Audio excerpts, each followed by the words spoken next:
Welcome to your daily affirmations. Repeat after me. Working with others is easier than ever. I strive for perfect collaboration. Our teamwork keeps getting better. Yeah, affirmations are great, but Monday.com can really get you the teamwork you desire. Work together easily and share files, updates, data, and just about anything you want all in one platform. Affirm yes to start, or tap the banner to go to Monday.com. Hey everyone, Ray here. I would like to once again encourage you to check out best-selling author Simon Scarrow's brisk and chilling new historical mystery set in 1940 Berlin, Dead of Night. Criminal Police Inspector Horst Schenke is a seasoned and conflicted detective. But what he is not is supportive of the Third Reich, thus putting a target on his back. And soon the Nazi brass are warning him to shut down his investigations into a series of murders that initially seem unconnected. In the process, he will uncover a stomach-churning SS scheme, and nothing ends well when dealing with the SS. Detective Schenke's world is already one of terror, fear, murder, and power by any means necessary, and those same techniques will be turned against him. Simon Scarrow is a London Sunday Times #1 best-selling historical thriller author who has sold more than 5 million books. His gift for accuracy, tension, and dread will leave you breathless. Dead of Night from Kensington Publishing is available everywhere books are sold.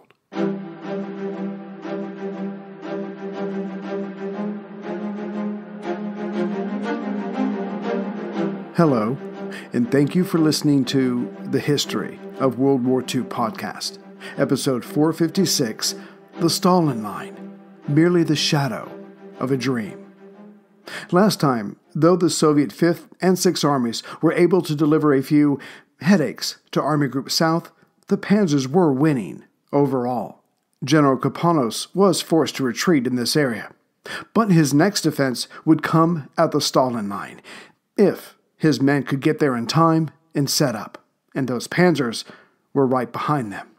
Back on June 28th, while Soviet and German infantry were fighting in a cemetery in Lvov, just before its loss, von Rundstedt, anticipating the outcome, issued Order No. 2, the race to the Stalin Line. The line itself had been abandoned when the Molotov-Ribbentrop Pact was signed. Now Moscow started building a new defensive line, the Molotov Line, further west, near its new border with Nazi Germany. Problem was, while that construction was going on, the guns from the Stalin Line were removed and put into storage. So when the Germans came charging across the barely begun Molotov line, it was of no help, and now Moscow rushed to revive the Stalin line, though it would prove little better than the one named after the Soviet foreign minister. Though guns had been removed from the Stalin line, the large fortifications at important river crossings were still in place, and retreating Russian troops started manning these posts. Next, some artillery with the retreating men were put into place, as were a few, relative few, sent forward from the east. But it was not going to be anywhere near as strong as had been planned before being abandoned. In between the cobwebbed installations and forts, men stood in line connecting them, and they would have to do.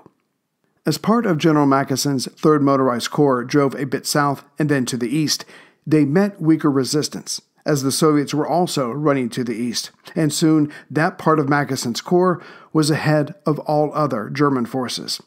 But by the first week of July, Army Group South pretty much had men along the majority of the Stalin Line in their sector. It was time to attack. As for the mentioned thick-walled fortifications at river crossings, the Germans brought forward their 210mm mortars. These eventually tore down the walls and chased away Soviet infantry, but there were only so many to hand. Added to this, the Soviet infantry, artillery, and aircraft overhead worked reasonably well together, mostly out of despair. The southern sector had not suffered the massive pockets of surrounded Russian troops as had happened with engaging with Army Group Center, and they did not want that to happen here and now. When the 16th Panzer Division reached Zyavgel, near Novgorod, itself due west of Kiev, they found thick bunkers covered by impressive artillery, anti-tank, and AA defenses. Novgorod was just behind what existed of the wall in this area, and the idea was to force the Germans to the south and then to the east. They were trying to channel the Germans. But von Rundstedt had his own plans and ordered his men to attack. But this soon turned out to be a mistake. Proving this, 3 company commanders of the 108th Rifle Regiment and 3 officers of the 4th Armored Artillery Regiment were killed on July 7th. To be sure, the Germans had been firing shells at the defenses since 4:30 a.m., yet the bunkers to either side of the needed road still held defiant. By early afternoon, the German casualties were piling up, and no progress was being made. So the men were ordered back to be replaced by more Stuka attacks. At 3:30 p.m., the bombers were called off, and the shock troops went in. The air raids had forced the Soviets' heads down, which allowed the German forces to approach the bunkers relatively safely. Still, it was intense and close-quarter fighting. And no matter how many Russians were killed within sight of their comrades, the last remaining men in a group would not surrender. So the Germans advanced, but lost men along the way. Only by that evening was the first bunker penetrated. The Germans were down to about 40 men per company now, which can usually hold anywhere from 100 to 250 men. Thus, their losses were horrendous, but they were finally seeing results. For the ones who work hard to ensure their crew can always go the extra mile, and the ones who get in early so everyone can go home on time, there's Grainger, offering professional-grade supplies backed by product experts so you can quickly and easily find what you need. Plus, you can count on access to a committed team ready to go the extra mile for you. Call, click Grainger.com, or just stop by. Grainger, for the ones who get it done.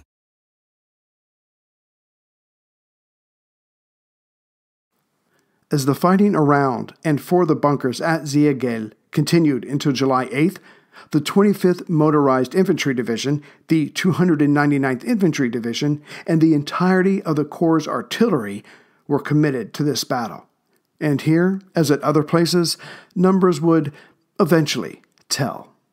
But this massive manpower-draining contest was only one of several in the area.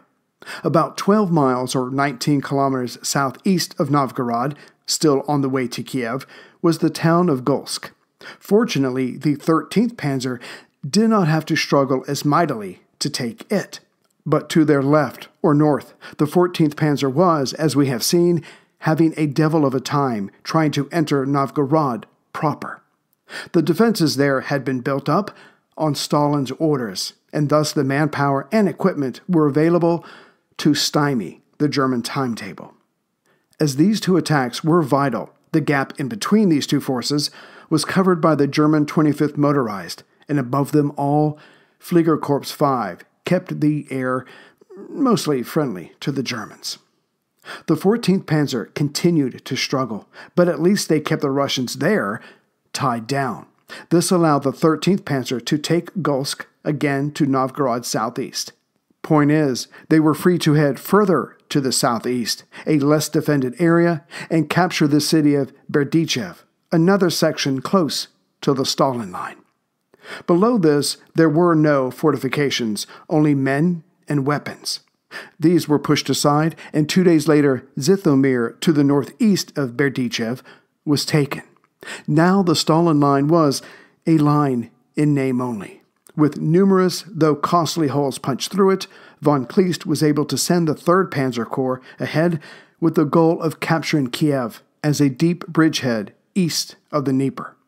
Yet to make sure that the Russians did not focus overwhelming forces on protecting Kiev, 14th Panzer Corps was to head for Fastov and Kasatin, both to the southwest of Kiev, giving them a wider front should they need to go around the city. To be sure, Novgorod was still being defiant, but it would soon be enveloped by German infantry, and not until August 15th would it fall. Barbarossa had been going on for just under 3 weeks now, but the changes being made by the Stavka started to show results. On July 7th, Zhukov was able to order Kirponos' southwest front to attack the recently lost Berdichev, again southeast of Novgorod and halfway to Kiev. And an attack was launched. 2 days later, Kirponos, taking his cue from Zhukov, launched his own offensive at Bronchy, less than 10 miles in front of or to the east of Novgorod, by having the Fifth Army hit there. Here, the Russians obviously did not want Novgorod completely surrounded and cut off. And if the counterattacks to the southwest of Novgorod were successful, then it may be the Germans having their supply lines cut and threatened with encirclement. Now, issuing orders is not the same thing as getting results. Point is, improved chain of command and communications were allowing the Russians to react much faster. Thus, the coming war for Kiev had created two massive battles, one for Novgorod and the other for the area to the southeast of it, halfway to Kiev. But here's where the Russians were given a small assist, as the Germans fought over the best way to proceed. Hitler wanted 1st Panzer Group to split into two. One half would go for Kiev, and the other would make for the mighty bend in the Dnieper River to the southeast of Kiev. A successful bridgehead there would open up the way to the Donets Basin and the Crimea, whereas the OKH, or Army High Command, wanted the 6th Army's infantry to tie down and eventually take Kiev, leaving the panzers all together to make for the Dnieper to create that bridgehead. But then Hitler remembered where he was on the Nazi organizational chart and simply issued an order, saying the counterattacking Soviet forces to the southeast of Novgorod were to be encircled near Venenitsa, even further south, and about 125 miles or 201 kilometers due south of Zhytomyr. So he would get his way until he didn't. The entire argument was decided, as usual, by events on the ground. As the German High Command tried to decide its next course of action, elements of the 13th Panzer had not only reached close to Kiev, but had crossed the Irpin River, specifically that part of it that was only 20 miles or 32 kilometers in front of the city, and that river had served as the first line of defense for the Russians. To not take advantage of this breach would be foolish in the extreme. That was the good reason, but there was also a bad reason. Remember all those changes that would hopefully improve the Stavka's ability to respond? Well, the latest one was to create another layer of command, specifically for the two sectors, the southwest and southern fronts. Now, Marshal Bunyany was in command of this theater, and his political commissar, one N.S. Khrushchev, would order attack after attack. Yes, many men would die, but hopefully the Germans would be held up. And Bunyany's action this day, hell, this minute attitude, trickled down the line. As things stood, with the spearhead of the 13th Panzer nearing Kiev, this drive had split the Russian defense. Now the Soviet Fifth Army was pushed north of this greatest German penetration, just in front of Kiev, leaving the 6th and 12th Armies to the south of it. In reaction, Bunyany opened up the "do not open unless an emergency" cabinet and ordered forward the rest of his mechanized forces available to him. Hence, the 9th Mechanized Corps, though down to 64 tanks, along with the 19th and 22nd Mechanized Corps, these last two only had 30 tanks each, were to position themselves to the north of the split and go hard at von Reichenau's forces. Meanwhile, the 4th, 15th, and 16th Mechanized would strike in the south, near Berdichev. And flying over these battles, though the Germans had been pretty dominant so far, the 16th, 18th, 19th, and 62nd Air Divisions, Soviet, were to assist the ground assault and cause as much trouble for the Germans as they could when opportunities arose. Suddenly, the lead elements of the 13th Panzer, expecting to be hailed as heroes, saw fighting to the left of them and fighting to the right of them, and they could guess what the next step would be. If those Russian forces, to both sides of them, could push back their comrades, then some of those forces could then turn and cut them off In fact, as this fighting went on from July 13th through the 18th, the 13th Panzer received fewer and fewer supplies. Of course, the Germans could not allow this, so also threw into this developing meat grinder what they had left. It's auto show time, and right now, well-qualified lessees get a low-mileage lease on the 2024 Jeep Grand Cherokee Laredo X4x4 for $429 a month for 39 months with $3,255 due at signing. Tax, title, license extra. No security deposit required. Call 1-888-925-JEEP for details. Requires dealer contribution and lease through Stellantis Financial. Extra charge for miles over 32,500. Not all customers will qualify. Residency restrictions apply. Take delivery by 2/29/24. Jeep is a registered trademark. As the Pripyat Marshes is just north of Kiev, the majority of this fighting was a little bit to the north, in front of, but mostly to the southwest of Kiev. So the 14th Panzer was sent to Makarov, located just behind the 13th Panzer spearhead, so no Russians could get in behind them. Also, the Leibstandarte SS Adolf Hitler Panzer Division was sent to Zhytomyr, again to the southwest of Kiev, as the 25th Motor Division there was taking on 9 Soviet rifle divisions. As the situation now stood, all this fighting was about the German corridor near Zhytomyr that kept the 13th Panzer alive and in this fight, thus continuing to threaten Kiev.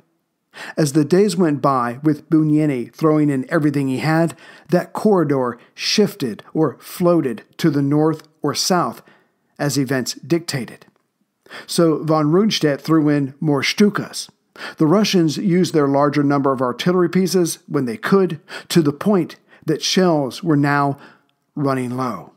As Zhytomyr is due west of Kiev and Berdichev is to the south of Zhytomyr, the Soviet counterattack first focused on taking Berdichev to create a path to Zhytomyr. But with supplies of all kinds running low, Bunyany still ordered the men forward, and the men obeyed, throwing their bodies literally at the Germans at Berdichev, with little to no artillery support as the fighting went on. The Panzers won these battles time and again, but each time they lost men, materiel, and, most importantly, time. By July 19th, the corridor, for all of its fluctuations, had remained, but just. To wit, Hitler's order to encircle the southern Soviet counterattacking forces was now not possible. But something had to change, as this could not go on forever, as it was not a part of the overall invasion plan. So, taking what ground they did capture, it was decided that the 1st Panzer Group, which had been on its way to Kiev, would turn south, their only way forward, barely. Well, not so much forward, but hopefully it would lead to that. Again, Hitler's trap was to have been at Vinnitsa, south of Berdichev, but now the goal was to reach for the city Uman, due south of Kiev, and thus to the southeast of Vinnitsa. So it was progress of a kind. It wasn't looking good for Kirponos' southwestern front, and his best hope now was the Dnieper River itself and the Soviet artillery on its far bank. To the north of Kiev, von Reichenau had done his job, holding up the Soviet Fifth Army, while other German forces destroyed or encircled the Soviet 6th and 12th armies. But as we have seen, that was no longer the plan. And now that the nexus of Army Group South was going to be at Uman, that's where von Kleist's panzers were ordered to go. Now, Hitler had chosen Vinnitsa for his trap, as there were several Soviet armies in that area already. Point is, they were still holding their ground, which is why he wanted them destroyed. But whether this was realized at the time or not, if the Germans could get to Uman with respectable numbers, a trap for the Soviet southern forces could still be formed, just a bit further east, at Uman. Unfortunately, as von Kleist's panzers and the 17th Army drove to the southeast, they were held up, but not by Soviet resistance, but by rain and the mud it created. This helped Kirponos, who saw the building trap and ordered a pullback from Vinnitsa. The Soviet 16th and 12th Armies, what was left of them, retreated in good order to the southeast. Now, it can be argued that much of this headache, not trapping entire Soviet armies, not taking Vinnytsia through sheer force, and puncturing the Stalin line, but not earlier, creating even more holes, can be laid at Hitler's feet. When Barbarossa was being planned, the German army staff asked if Hungary should be involved, as Romania had been. Looking at a map, as northern Hungary actually touches Soviet-controlled territory, a large push from there with the rest of Army Group South could have seen an attack on Vinnytsia sooner, before Red Army reinforcements were sent there. And if that Soviet bulwark could have been smashed sooner, well, the entire region may have fallen, without all these cataclysmic struggles that cost the invaders dearly. But Hitler did not trust the Hungarians. He didn't think they supported him enough, and to a degree, that's true. But what he missed out on.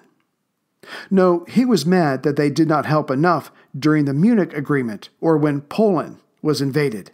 But they jumped into Hitler's camp on June 27, 1940, when supposed Soviet bombers struck some of their oil fields. The damage was not great, but the panic was. In truth, the bombers were probably Romanian, following Hitler's orders. The result was that Hungary offered up a 24,000-man army labeled the Fast Corps, which turned out to be anything but. Yet even then, Hitler would not allow Hungary to participate in the planning of his coming Russian invasion.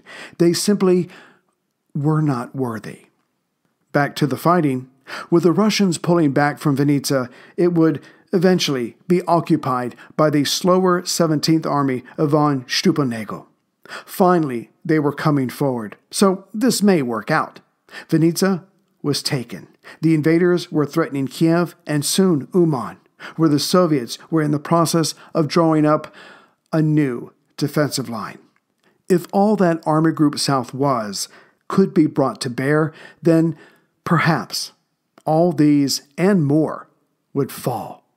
Then it was on to the Crimea. Greetings, everyone, from Central Virginia. So I just want to say hi to some of the latest members. The first one is Thomas Stockel from K-City, Michigan. See, Thomas, I told you I would butcher it. Ha, who wins? Wait a minute, that's not right. Anyway, I hope Thomas is okay with this. He sent me something about his family during the war, and I'm just going to read a little bit of it, and I hope he's okay. So his father, who was in the war, his parents died when he was very, very young. So I'll just pick up with that. This is Thomas's father. He and his young brother enlisted in the Marines January 6, 1940. They were at Pearl Harbor on the day of the attack. They were both at church at the time. I think they were about 2 miles away from the base. After they helped get Pearl Harbor cleaned up, that's when they joined the Marines, and they would, he and his brother would go on to be in a group called the Flying Boxcars, which we'll get to eventually. So, Thomas, thank you very much, and I love the story. And if you do find a copy of any more information, please send it to me. That would be great. Andy Jameson from Cornwall, UK. Hello, Andy. Thank you. I've always wanted to go there. I'm so jealous you get to see it every day. One day I will get there. And then I just have a question in general. I wonder if Matt Keynes knows that his wife, Casey Keynes, is the best wife in the world. Why? Because she donated on his behalf. Hopefully, she used money from his account, but that's not the point. It's not the point. I just need him to know, in case if he forgot it somewhere along the way, she's the best wife in the world. She didn't ask me to say that. I just assumed it because, again, she donated on your behalf. So, Matt, Casey, thank you very much for the support, and I hope you enjoyed the episode. Take care, everyone.